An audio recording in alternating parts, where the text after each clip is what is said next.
tudo bem? Então vamos lá, seguindo nesse mesmo formato de vídeos. Hoje vamos responder a mais 3 perguntas, ou seja de comentários aqui do canal, ou de lá do meu Instagram. Então fiquem ligados, vamos à primeira pergunta. Doutor, o crescimento benigno da próstata é de fato algo preocupante ou é próprio do envelhecimento do homem? Então essa é uma ótima pergunta, tá?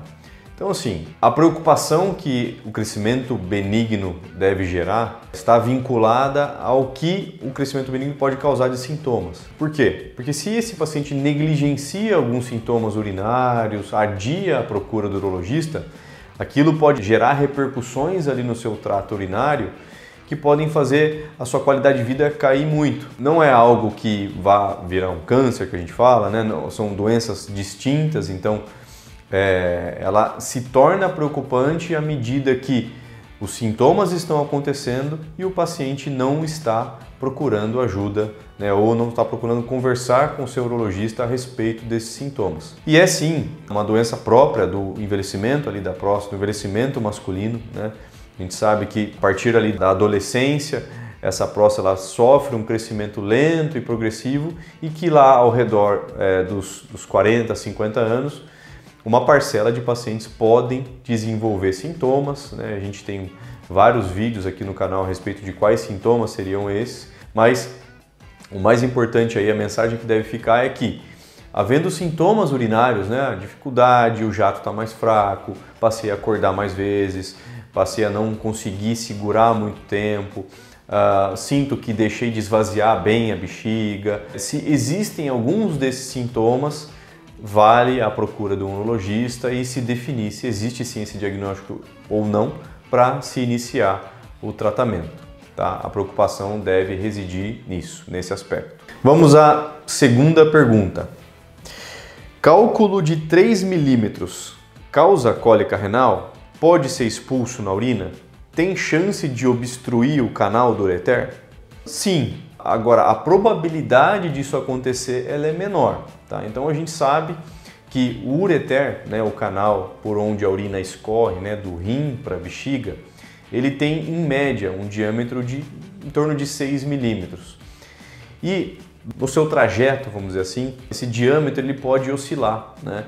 E existem pontos de estreitamento em que o diâmetro dele pode chegar até 2, 3 milímetros. Então, sim, já tive casos, né, de pacientes que ficaram com o ureter obstruído por um cálculo desse tamanho e até precisaram de intervenção cirúrgica porque não houve a eliminação espontânea. Mas é claro que a probabilidade de um cálculo desse tamanho gerar uma cólica renal ela é menor, uma vez que ele entrando no ureter, a chance dele passar por ali sem gerar uma obstrução total, completa, que gere aquela dilatação do rim, né, que é o principal mecanismo que gera a dor cólica renal, então a chance disso acontecer é menor num cálculo desse tamanho. E cálculos renais de 3 milímetros, esses não, esses a princípio são assintomáticos, não causam aí, pacientes muitas vezes estão acompanhando ou investigando uma dor nos flancos ou uma dor lombar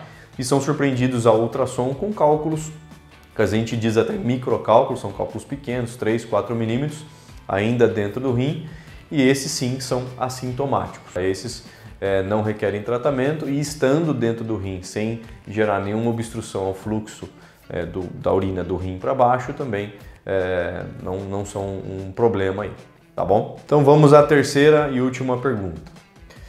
Doutor, eu já fiz 2 tratamentos com antibiótico para E. coli e os exames ainda indicam ela lá. Geralmente é assintomática. O que fazer? Então isso, infelizmente, a gente vê com uma certa frequência aqui no dia de consultório, né? Muitas vezes a mulher está fazendo ali seus exames de rotina, ou vez ou outra se queixa para qualquer que seja o médico que ela está acompanhando que a urina está com um cheiro um pouco diferente, mas esse é o único sintoma. E aí, no exame de urina se surpreende ali uma bactéria, né? A mais comum delas é a Escherichia coli ou a E. coli. Esses casos a gente diz que é uma condição, né? A gente define uma condição chamada de bacteriúria assintomática, ou seja, são mulheres que no exame de urocultura ou cultura da urina apresentam a bactéria, mas essa bactéria não está gerando nenhuma agressão para sua bexiga, para o seu trato urinário, né? Ela está ali, vamos dizer, vivendo em harmonia. E a gente sabe hoje que muitas vezes essa bactéria está atuando de forma protetora até, né? Então, nesses casos em que a paciente tem ali, às vezes até eventualmente um exame de urina alterado, né? E a urocultura positiva, na ausência de sintomas, né? Ou seja, a paciente não tem nada, ela só viu aquilo no exame. Esses casos não requerem intervenção alguma, não requerem tratamento. Porque muitas vezes, nesse cenário, se a gente insiste em usar antibiótico, a gente vai